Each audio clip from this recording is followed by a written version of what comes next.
Hi friends, welcome to గుమగుమలాడే వంటలు. ఈరోజు మనం క్యాబేజీ టమాటా కర్రీ ఎలా చేసుకోవాలో చూద్దాం. ఫస్ట్ స్టవ్ అంటు పెట్టేసి గిన్నె పెట్టేసుకొని ఆయిల్ వేడి చేసుకోవాలి. మనం క్యాబేజీ టమాటా అన్నీ కట్ చేసుకొని పెట్టుకున్నాం ఇలా చిన్నగా.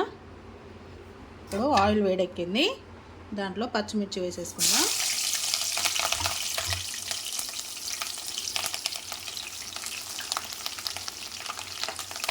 పచ్చిమిర్చి కొంచెం ఫ్రై అయ్యాక మనం కట్ చేసుకున్న క్యాబేజీ ఉంది కదా, ఇది కట్ చేసుకున్న క్యాబేజీ దీంట్లో వేసేసుకుందాం.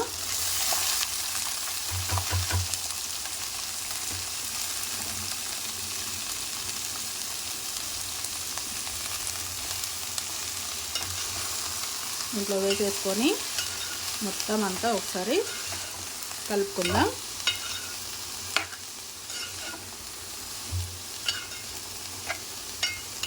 ఆయిల్ అంతా ఈ క్యాబేజీకి పట్టేలాగా కలిపేసుకోవాలి. ఒకసారి మొత్తం కలిపేసుకొని ఇప్పుడు మూత పెట్టేద్దాం. క్యాబేజీ మెత్తగా ఉడికిపోవాలి.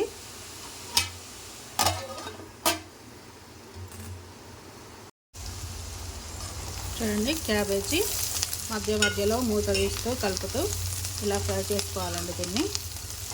చూడండి, అప్పుడు వేసినప్పుడు గిన్నె నిండా ఉంది కదండి క్యాబేజీ, ఉడికాక చూడండి ఇంకా ఫ్రై కావాలండి ఇది.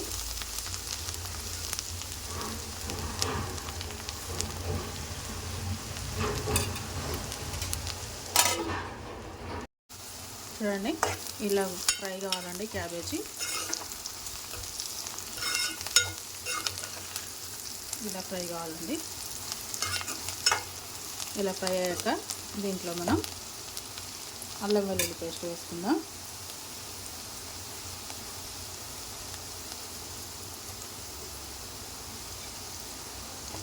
దీన్ని కొంచెం పచ్చివాసన వేయేలోపు వేయించుకోవాలండి.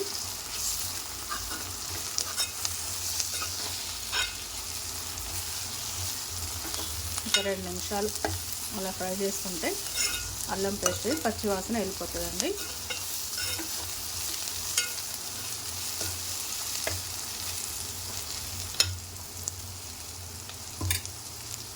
దీంట్లోనే మనం ఒక స్పూన్ పసుపు వేసుకుందాం.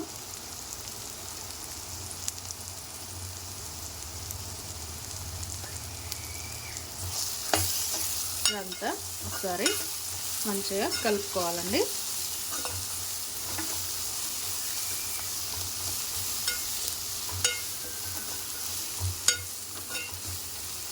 అంతా కలిపేసుకున్నాక దీంట్లో మనం ఇప్పుడు టమాటా వేసుకుందాం.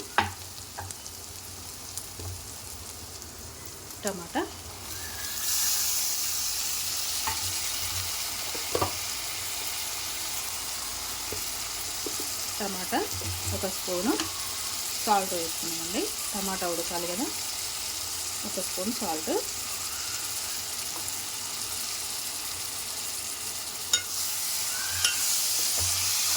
అంతా ఒకసారి కలిపేసుకొని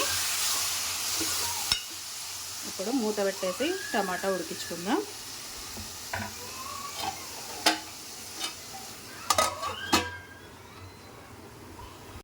చూడండి, టమాటా అంతా మెత్తగా ఉడికిపోయింది.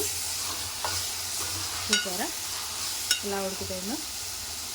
ఇప్పుడు దీంట్లోకి మనం పచ్చిమిర్చి వేసుకున్నాం కదండి కారానికి, అది సరిపోదు కాబట్టి కొంచెం కారపొడి వేసుకుందామండి. ఒక సగం స్పూను కారపొడి వేసుకున్నామండి.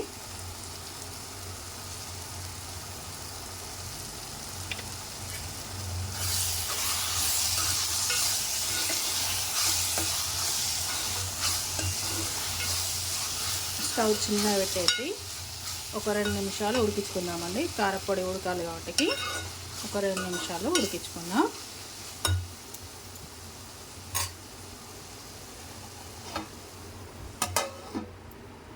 చూడండి, కారపొడి కూడా మొత్తం ఉడికిపోయింది మంచిగా. ఇప్పుడు మనం దీంట్లోకి లాస్ట్లో కొత్తిమీర వేసేసుకుందాం.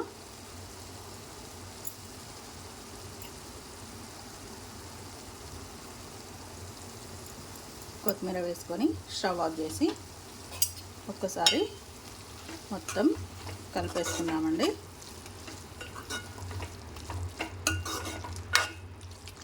క్యాబేజీ టమాటా కర్రీ రెడీ అయిపోయిందండి. క్యాబేజీ టమాటా కర్రీ రెడీ. చపాతీలోకి రైస్లోకి బాగుంటుందండి.